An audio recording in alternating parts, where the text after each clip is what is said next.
All right, continuing special coverage from Washington, D.C. this week. I'll be back in the regular studio on Monday, but only for a couple of days. I have to come back to the White House Wednesday of next week.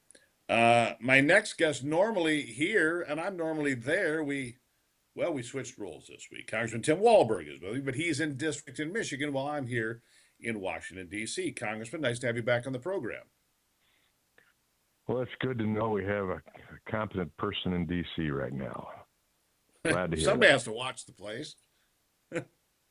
Yeah. All right. So, I mean, I don't know where to begin today. Maybe I'm going to start here because it is so frustrating.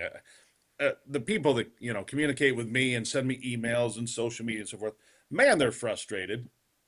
Everything that Donald Trump is trying to do gets blocked by some court somewhere. The most recent being a court I had never even heard of on these tariffs, this international trade court. I'm like, wow, there's something new I'd never heard of. Now it got overturned yesterday afternoon. It gets blocked on Wednesday, overturned Thursday, but whether it's the border, the budget, you pick it.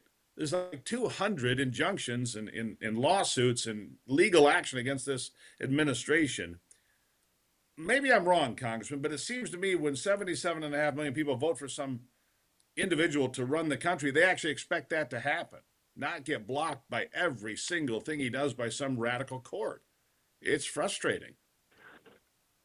Yeah, you're absolutely right. And if you look at the statistics of the number of court cases that have been brought against this president, it rivals, or I guess I should put it this way, it is rivaled by no president in history. And it, in fact, isn't rivaled by a multitude of presidents combined in history. And it Right. again shows what those of us who are conservatives and who believe in the Constitution and believe in the rule of law done appropriately, that the only way that the liberals can handle affairs right now is through the courts. They will not use the normal process. Regular order isn't in place.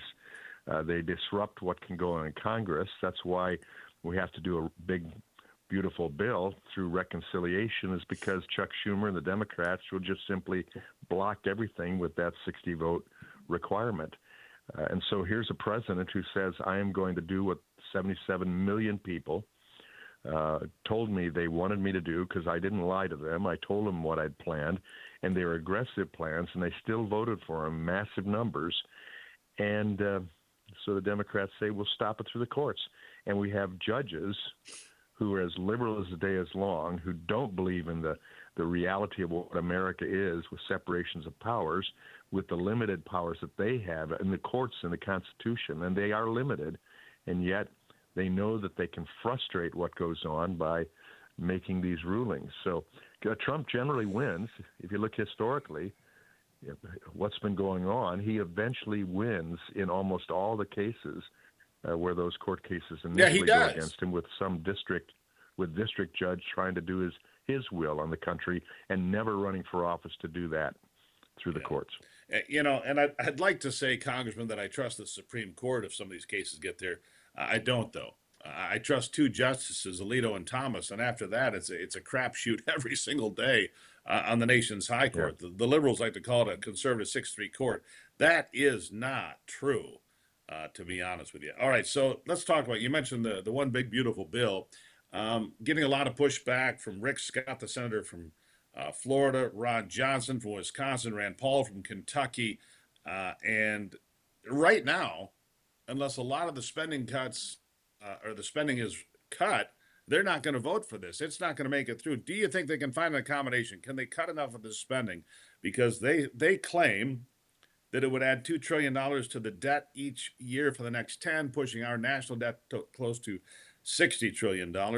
What do you say to your Senate colleagues who are saying, we're not voting for this, not like this? Well, I'd say to them, find me the votes. I wanted to see more cuts in the great big big beautiful bill as well, but 218 votes are needed. And unlike the Senate, where there is no senator that truly represents, well, maybe Collins to some degree, but no senator who represents a Democrat district. Let me put it that way. There are plenty of Republicans in the House who right now represent districts that went for Biden in the last election.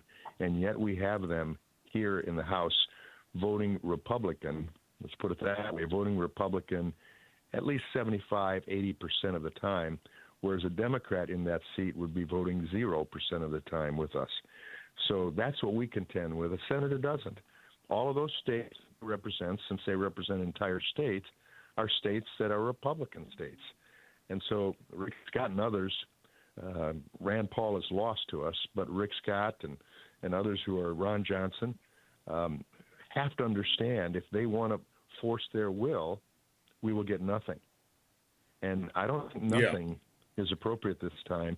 And if you look at CBO and understand that they don't do dynamic scoring, that's why they can say this will produce that type of deficit. If it will, there's a question. But if it does, it's because they won't take into account the growth of the economy that can spend down the deficit and spend down the debt as well. And probably that's the best way, the old-fashioned way.